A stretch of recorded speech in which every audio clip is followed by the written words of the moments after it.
Assalamualaikum warahmatullahi wabarakatuh. Alhamdulillahi rabbil alamin. Wa bihi nasta'in ala umurid dunya waddin. Para pencinta ilmu pengetahuan yang dirahmati oleh Allah Subhanahu wa taala, pada kesempatan kali ini kita mencoba membahas fenomena yang terjadi di dalam masyarakat. Ketika kita melihat Al-Quran, melihat hadis Rasulullah Sallallahu Alaihi Wasallam dari sisi tatanan hukum, Al-Quran banyak yang mengatur tentang hukum-hukum yang secara jelas, di mana kebaikan-kebaikan yang dilakukan oleh manusia akan diberi penghargaan dengan kebaikan, dengan tatanan kehidupan yang memenuhi kebutuhan atau kemaslahatan manusia. Sehingga apabila manusia itu berbuat kesalahan, berbuat kecurangan yang mengakibatkan rusaknya tatanan kehidupan masyarakat, Allah Subhanahu wa taala memberikan teguran, memberikan peringatan, bahkan sampai kepada menyatakan bahwasanya sebuah kejahatan itu harus dihukum. Hukumannya juga ditentukan oleh Allah Subhanahu wa taala. Perbuatan-perbuatan atau kejahatan yang berat yang berakibat kepada batalnya tatanan kehidupan masyarakat, Allah Subhanahu wa taala menetapkan hukuman secara pasti. Tidak boleh berbeda dengan apa yang ditetapkan oleh Allah, yaitu hudud. Arti hudud itu adalah sebuah hukuman yang ditentukan oleh Allah, baik dia dari sisi cara, tata kerja, ataupun beban atau jumlah yang ditentukan oleh Allah Subhanahu wa taala. Kemudian ada juga kejahatan-kejahatan yang dihukum dengan hukuman yang diserahkan kepada manusia atau diserahkan kepada pemimpin. Itu disebut dengan takzir. Kalau kita melihat fenomena seperti yang saya katakan tadi di dalam masyarakat, baik itu perbuatan-perbuatan atau kejahatan-kejahatan yang dihukum dengan hudud, banyak sekali terjadi dalam masyarakat kita sekarang ini. Demikian juga dengan perbuatan-perbuatan yang seharusnya dihukum dengan hukuman takzir. Itu juga banyak yang sekarang terabaikan atau dibiarkan hukuman tersebut terjadi.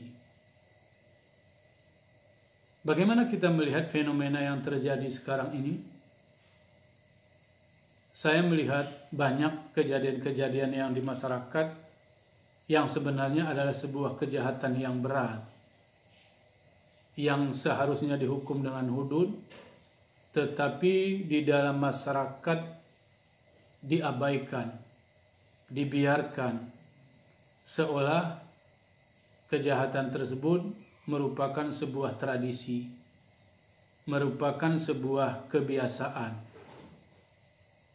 Contoh, Allah Subhanahu wa taala di dalam Al-Quran menyebutkan secara tegas, A'udzubillahi minasyaitonirrajim, Bismillahirrahmanirrahim. As-sariku was-sarikatu faqta'u aydiyahuma. Ayat ini menyatakan bahwasanya semua pencuri baik laki-laki ataupun perempuan, faqta'u aydiyahuma. Di sini tegas, perintah Allah secara tegas, potong tangan keduanya. Ini secara tegas dikatakan oleh Allah di dalam Al-Quran. Orang yang melakukan pencurian, orang yang mengambil hak orang lain, ini tegas hukumannya. Kemudian ayat lain kita lihat, umpamanya Allah berfirman, Bismillahirrahmanirrahim, Az-zaniyatu waz-zani fajlidu kulla wahidim minhuma mi'ata jaldah.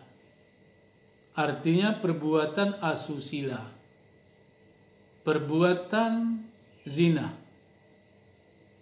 itu adalah sebuah perbuatan yang secara tegas Allah katakan pelakunya harus dijilid, harus dicambuk 100 kali. Ini secara tegas disebutkan di dalam Al-Quran. Demikian juga dengan perbuatan-perbuatan lain, umpamanya perbuatan judi. Ya, baik apakah itu judi online atau judi offline. Ini secara tegas Allah mengatakan bahwasanya perbuatan itu adalah perbuatan yang keji, sama dengan perbuatan syaitan. Ini juga menjadi tradisi di dalam masyarakat, kalaupun itu tidak kita jadikan sebagai tradisi. Apabila kejahatan-kejahatan yang kami sebutkan tadi, umpamanya pencurian, perzinahan, kemudian judi, atau banyak lagi umpamanya mabuk-mabuk. Sedangkan Allah sudah tegas, Rasulullah sudah tegas mengatakan bahwasanya orang-orang yang melakukan hal tersebut adalah harus dihukum secara tegas. Ini fenomena yang terjadi, bagaimana Al-Quran mengatur tentang kejadian-kejadian tersebut di dalam masyarakat. Tapi kita melihat di dalam masyarakat hari ini terjadi.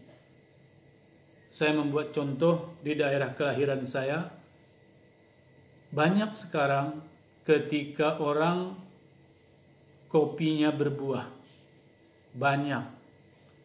Lalu ketika yang punya kebun pulang ke rumah, atau pada hari mereka tidak pergi ke kebun, hasil kebun atau buah kopi yang mereka miliki itu dicuri oleh orang. Lalu semua orang mengatakan, ya, hal tersebut sudah biasa. Artinya kita menganggap pencurian kopi, pencurian cabai, pencurian buah pukat, pencurian apapun, pencurian ayam, ini dianggap sebagai sesuatu yang biasa terjadi di dalam masyarakat.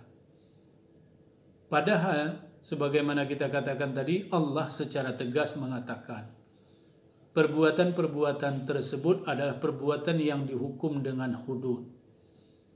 Kenapa? Karena semuanya perbuatan itu adalah perbuatan yang sangat merusak tatanan kehidupan masyarakat, merugikan ekonomi masyarakat.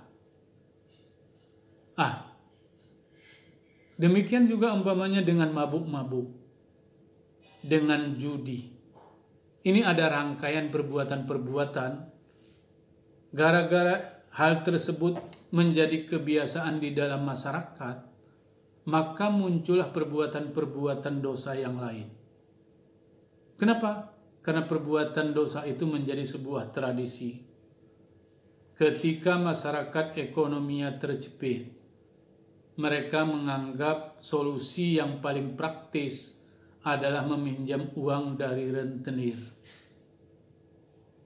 Main judi online itu adalah sebuah solusi dalam kehidupan masyarakat yang sudah menganggap kebiasaan atau kejahatan itu sebagai sebuah tradisi.